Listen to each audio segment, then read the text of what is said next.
వరుసగా 4 block buster hit సినిమాలు పవన్ కళ్యాణ్ కెరియర్లో ఉండడం వల్ల 2 తెలుగు రాష్ట్రాల యూత్ అంతా కూడా అతన్ని ఫాలో అవ్వడం మొదలుపెట్టింది. ఒకప్పుడు పవన్ కళ్యాణ్ సినిమా అంటే నెక్స్ట్ లెవెల్లో ఉండేది. విపరీతమైన ఫ్యాన్ బేస్ ఉండేది.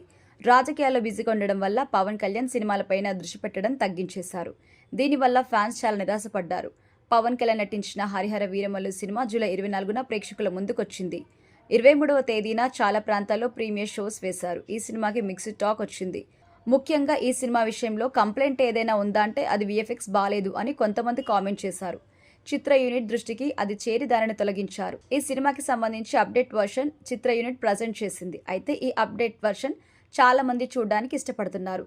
దీనిపై మెగా బ్రదర్ నాగబాబు కామెంట్ చేశారు. హరిహర వీరమల్లు సినిమా రేపు సాయంత్రం శరత్ సంగం థియేటర్ వైజాగ్ దగ్గర చూడబోతున్నట్టుగా ట్వీట్ చేశారు. అంతేకాకుండా చాలా మంది ఆడియన్స్ ని అక్కడికి రమ్మని కూడా ఇన్వైట్ చేశారు. పవన్ కళ్యాణ్ సినిమా చూడడానికి నేను వస్తున్నాను అంటే సరిపోద్ది, అది పవన్ కళ్యాణ్ కి ఉన్న క్రేజ్. బట్ ప్రేక్షకుల్ని పిలిచే పరిస్థితి వచ్చింది అంటే సినిమా రిజల్ట్ ఎలా ఉందో మనం ఆలోచించుకోవాల్సిన పరిస్థితి అని కూడా అంటున్నారు.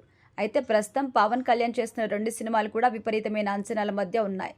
దీనికి కారణం ఇద్దరు కూడా పవన్ కళ్యాణ్ కి వీరాభిమానులు అవ్వడం.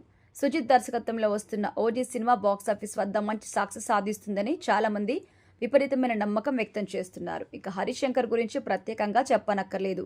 ఇదివరకే గబ్బర్ సింగ్ సినిమాతో బ్లాక్ బస్టర్ హిట్ ఇచ్చారు. ఈసారి ఉస్తాద్ సినిమాతో దానిని మించి హిట్ ఇవ్వబోతున్నారు అనేది అందరికైతే నమ్మకం ఉంది.